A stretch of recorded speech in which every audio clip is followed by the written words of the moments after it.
Hello there, this is the Bible of soccer, not soccer, and in this video we want to talk about Gold Cup 2021 group stage match day 3 and about how beautiful this ball looks like.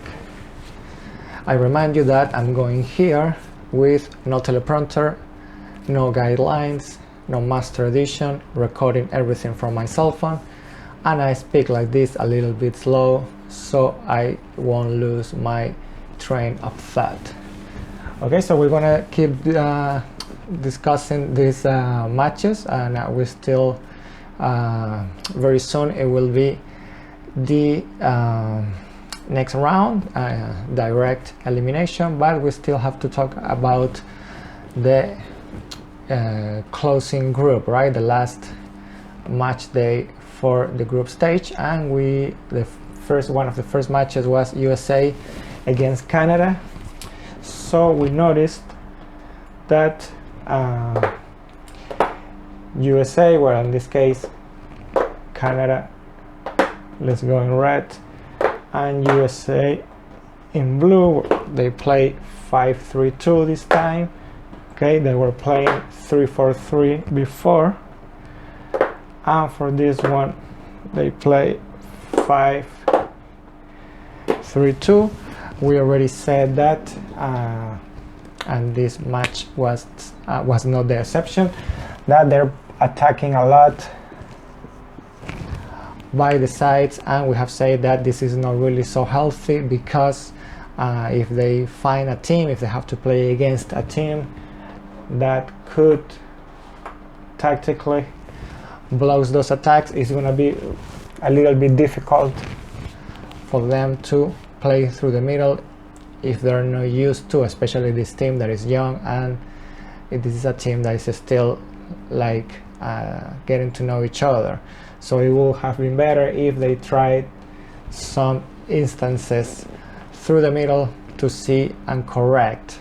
Okay, this is a little bit what happened to England in the Euro this year, that some teams blocked their sides and they were very imprecise. There were a lot of imprecisions when they tried to attack through the middle.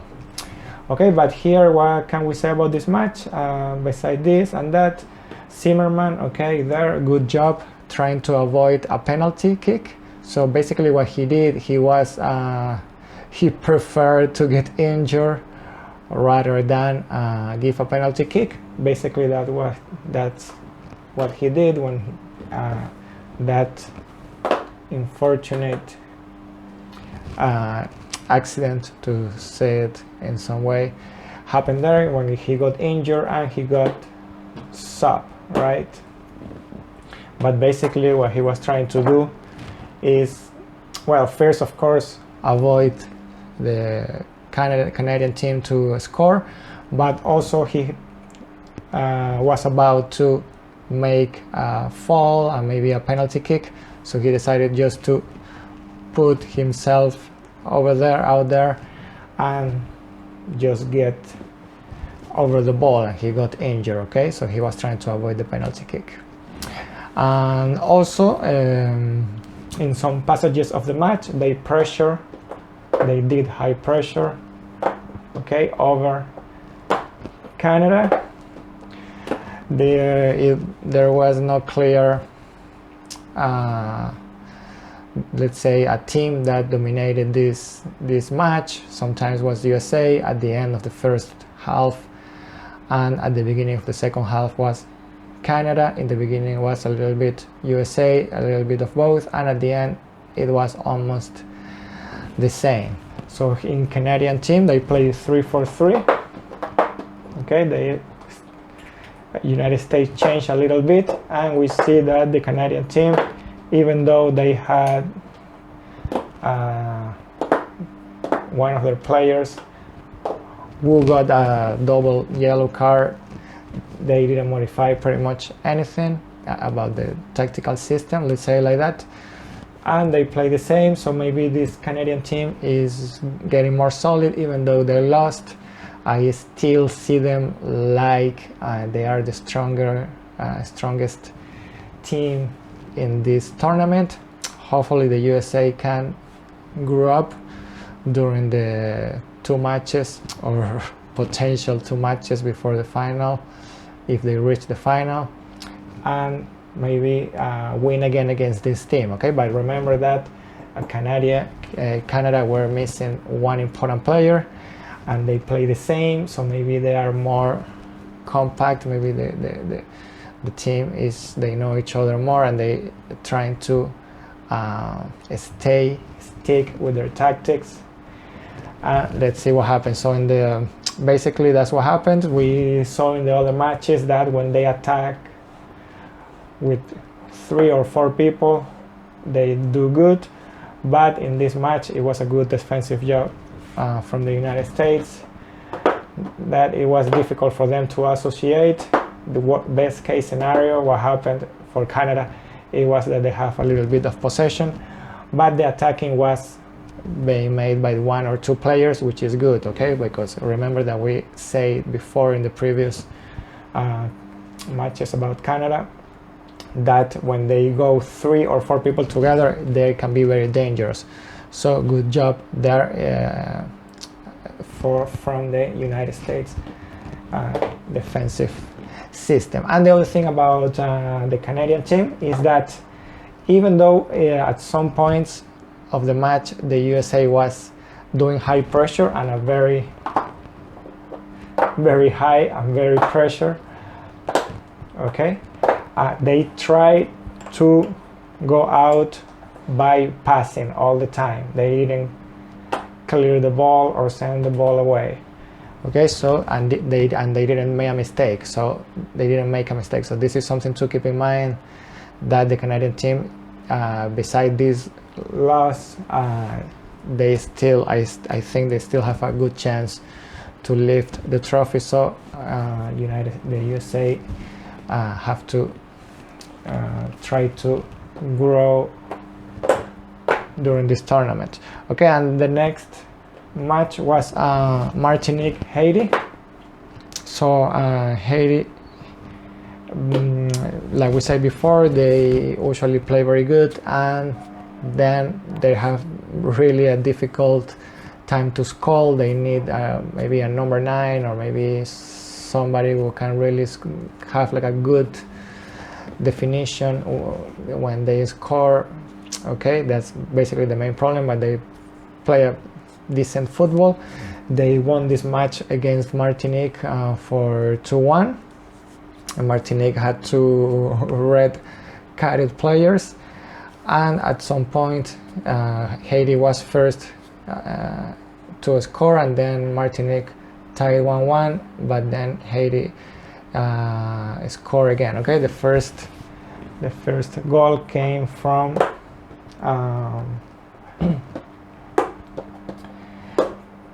a play that came from here, and again basically the same problem as always with Haiti. They think that they have to hit the ball to the goalkeeper to score, because they always hit they cannot score. It's difficult for them to go to the angle or to the other side. So in this goal was not the exception. The ball passed very close to the goalkeeper, so they still have those problems with definition. Okay, and the second goal was a free kick that it was deflected from another player from Martinique, where Martinique also played for 3-3, and that's how the second goal came. And at some point Haiti, when they were going 1-0, they tried to manage the match a little bit, but then they figured out it was too dangerous and they went to the attack again. So good there, because at least they know that they were not able to maintain the advantage if they kept doing that. Okay, and then the next match was Mexico 1, El Salvador 0. So let's go to Mexico. Mexico play what I have been saying, that is the Tite. Tite is the coach from Brazil. Okay, so Tite, when he classified with Brazil to, when he qualified with Brazil to Russia 2018, he was playing, I mean, he was not playing with 4-1-4-1, but the press in Brazil did a big marketing that he was playing 4-1-4-1. Okay, we already debunked this in our Spanish version of this channel, that Brazil didn't play 4-1-4-1. Okay, but the press say to the world that they were playing 4-1-4-1, and now we are seeing more and more teams playing 4-1-4-1, and Mexico with Tata Martino is one of those teams. But another big difference is that he likes to play with 3 defensive midfielders, and that's why it's difficult for him to score or to generate something. Okay, even though he plays with 3 strikers at least. Okay, but it's also difficult for them to make like a good organized attack with advantage and with vision. Okay, in Salvador, the same as the last, we have mentioned in the last 2 games, in the past 2 matches, that they play very good, they generate a lot of opportunities, but they don't score. Or they fail a lot of opportunities. So I don't sure what is the future for this El Salvador team in this tournament, if they keep missing so many opportunities. Okay, even though they were close to tie against Mexico, there was one ball that hit the post, and at the end of the match, the whole team, because I remember that Mexico tied with Trinidad and Tobago the first match, so if they were able to tie, they would have been the first position of this group. So second half, last minutes, all the team tried to score. They generated the opportunities, but the same problem. They cannot concrete those opportunities. They cannot transform those opportunities into to change the score. Okay, then we had Guatemala. Let's stay with blue. Guatemala plays 5-4-1. Okay, or at least in this match they tie with Trinidad and Tobago. Trinidad and Tobago play 4-4-2. Let's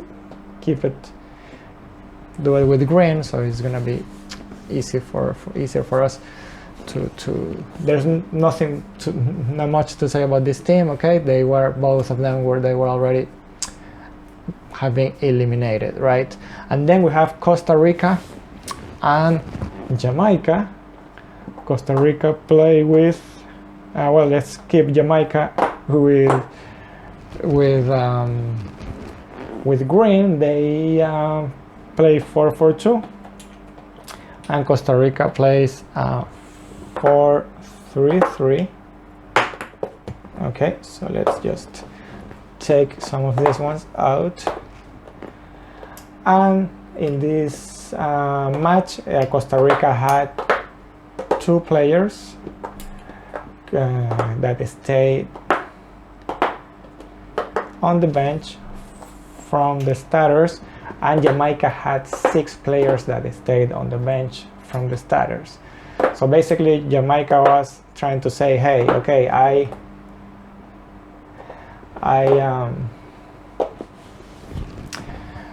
want to win this match, but I also want to win the next 1. Okay, and Jamaica were playing with USA or Canada, and I think both teams are in this pretty much the same level, so maybe it wasn't worth the effort to try to win the group.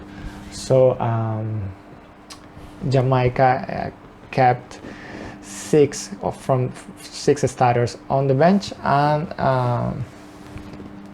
Costa Rica only 2. Okay, Costa Rica, we saw this time, one of the differences was that Campbell, one of the best player of their team, he was playing in this position in the previous matches, or I think here, and in this match he played as a center striker. It was a little bit different, okay, because before when he was playing here, he was helping a lot on the side or here, but here was more difficult, so he stayed more like there. But they managed to win this game. One of the goal came by center pass by air and header, and in the case of Costa Rica also got his goalkeeper red carded. So let's see what's going to happen in the next match. They're going to be, now they got the first place, but now they're going to be incomplete in that part. And Jamaica, they have their chances. They play like always, very physical, very with speed, taking advantage of that. And they also hit the post at some point, so they were very close to tie. And also, but they needed 2 goals anyway. And at some points of the match, they just kept 3 on the back, and they really were trying to go up there and try to win this game. Okay, but I have seen better Jamaican teams, so I don't know exactly if this is gonna be the Jamaica that is gonna give the surprise in this tournament. Okay, I'm not sure about that, but let's see. Remember that Jamaica is one of those teams that always grow during the tournament, but they also have now, either choice was difficult, USA or Canada. I think they have less chances to give the surprise that sometimes they do when maybe with better playing. I think the players are good, are decent, but maybe the team is still not really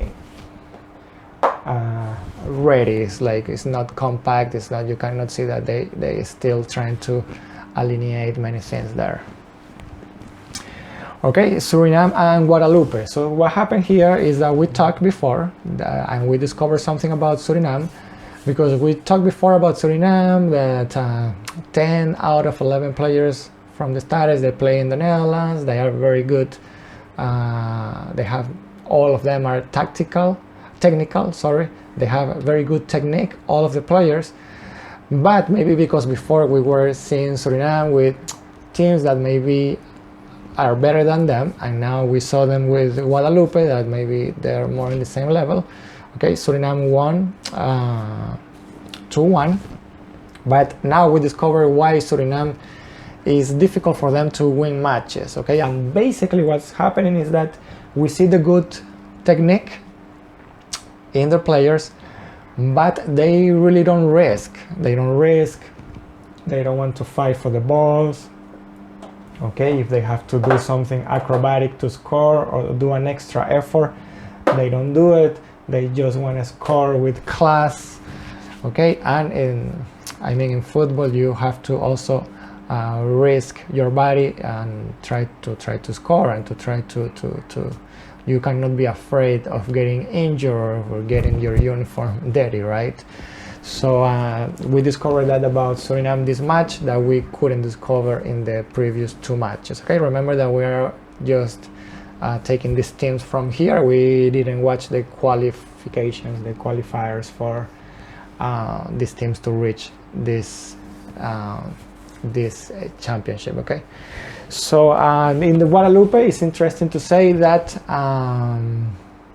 Guadeloupe, the goalkeeper Kevin Ajax, he did a lot of acrobatics stops.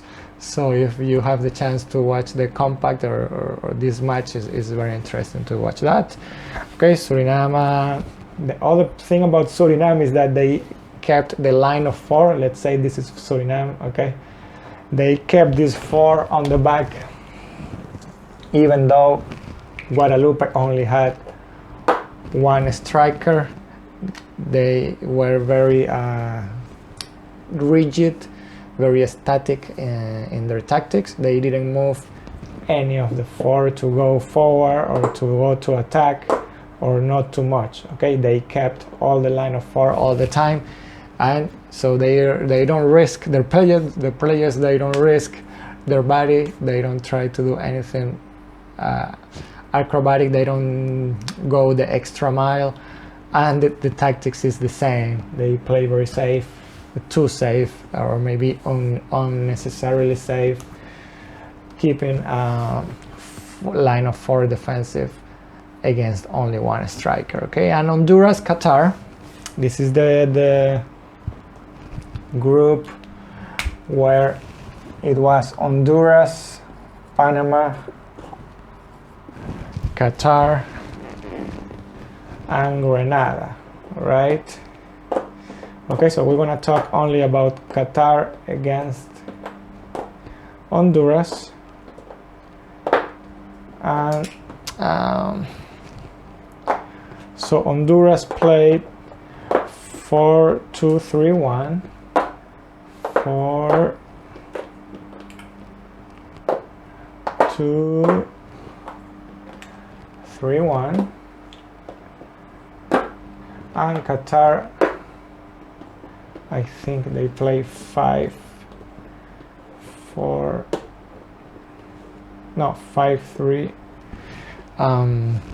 Five, 3-2.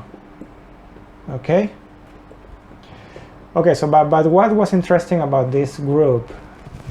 What was interesting about this group is that Panama tried to win so bad against Honduras, and he didn't saw the big picture. The coach, which is Denmark coach, okay, European coach, he didn't see the big picture that they only needed to tie with Honduras and then expect Qatar or Honduras itself to win this match, or to only win 3-0 against Grenada, since the other 2 teams already won Grenada 4-0.